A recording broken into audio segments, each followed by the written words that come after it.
കെട്ടിടങ്ങളുണ്ടോ? എന്ത് ഭംഗിയുള്ള കെട്ടിടങ്ങളാണല്ലേ. ഡിസ്നിയുടെയൊക്കെ സിനിമകളിൽ നമ്മൾ പലപ്പോഴും ഈ തരത്തിലുള്ള കെട്ടിടങ്ങൾ കണ്ടിട്ടുണ്ട്.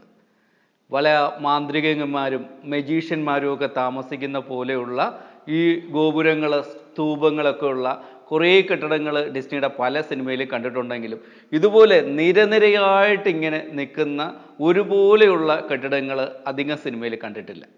ഇത് സിനിമയ്ക്ക് വേണ്ടിയിട്ടുണ്ടാക്കിയിട്ടുള്ള സെറ്റല്ല. ഇത് ടർക്കിയിലുള്ള ഗോസ്റ്റ് ടൗൺ എന്നറിയപ്പെടുന്ന ഒരു സംഭവമാണ്. ഈ ടൗണ് ഉണ്ടാക്കിയിരിക്കുന്നത് അതിസമ്പന്നരായിട്ടുള്ള ഗൾഫുകാരായിട്ടുള്ള ആൾക്കാരെ, ഗൾഫിലെ അറബികളെ ഉദ്ദേശിച്ച് അവർക്ക് താമസിക്കാനും എൻ്റർടൈൻ ചെയ്യാനും ഒക്കെ വേണ്ടിയാണ് ഈ വലിയ ടൗൺഷിപ്പ് പണി കഴിപ്പിച്ചിട്ടുള്ളത്. ടർക്കിയിലെ സരോദ് എന്ന് പറയുന്ന വളരെ വലിയ ഒരു കമ്പനിയാണ് ഈ ഗോസ്റ്റ് ടൗണിൻ്റെ നിർമ്മാണം ഏറ്റെടുത്ത് നടത്തിയിരുന്നത്. അവരുടെ ഒരു വലിയ സ്വപ്ന പദ്ധതിയാണ് ഇത് എന്ന് തന്നെ നമുക്ക് പറയാം.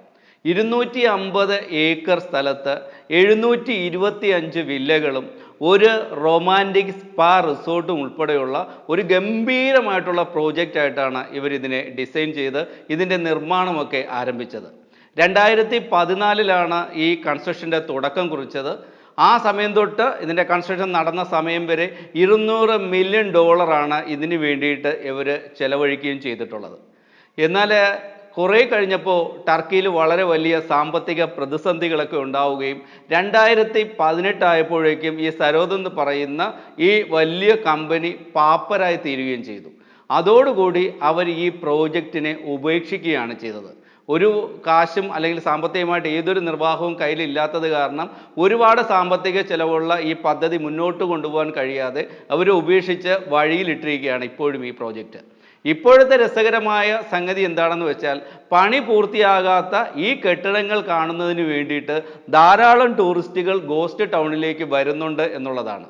പുറമേ നിന്ന് നോക്കുകയാണെങ്കിൽ നമ്മൾ ഈ ഫോട്ടോകളിലൊക്കെ കാണുന്നത് പോലെ വളരെ മനോഹരമായിട്ട് നിർമ്മാണം പൂർത്തിയായ കെട്ടിടങ്ങളാണ് ഇതെന്ന് തോന്നും. എന്നാൽ ഈ കെട്ടിടങ്ങൾക്കുള്ളിലേക്ക് കയറി ചെല്ലുമ്പോഴാണ് മനസ്സിലാകാത്തത് ഇതിൻ്റെ ഇൻറ്റീരിയേഴ്സ് ഒന്നും ചെയ്തിട്ടില്ല. കെട്ടിടങ്ങൾക്ക് അകത്തൊക്കെ ധാരാളം പണികൾ ബാക്കി കിടക്കുകയാണ്. അതൊന്നും ഇതുവരെയും പൂർത്തിയായിട്ടില്ല എന്നുള്ള കാര്യം. ഇതെല്ലാം പൂർത്തിയാക്കി കഴിഞ്ഞാൽ മാത്രമേ നമ്മുടെ സരോദ് എന്ന് പറയുന്ന കമ്പനി വിചാരിച്ചതുപോലെ ഇതിനെ തുറന്നു കൊടുത്ത് ടൂറിസ്റ്റുകളെ കൂടുതൽ ആകർഷിച്ച് ധാരാളം സമ്പത്ത് ഉണ്ടാക്കാൻ കഴിയുള്ളൂ. സരോദ് എന്ന കമ്പനിക്ക് ഇപ്പോഴും വളരെ വലിയ വിശ്വാസമുണ്ട്. സാമ്പത്തിക പ്രതിസന്ധികളൊക്കെ അവർ അതിജീവിക്കുകയും ഈ നിർമ്മാണത്തെ അവർ ഉദ്ഘാടനം ചെയ്ത് ജനങ്ങൾക്ക് വേണ്ടി തുറന്നു കൊടുക്കുകയും ചെയ്യും എന്നുള്ള കാര്യത്തിൽ.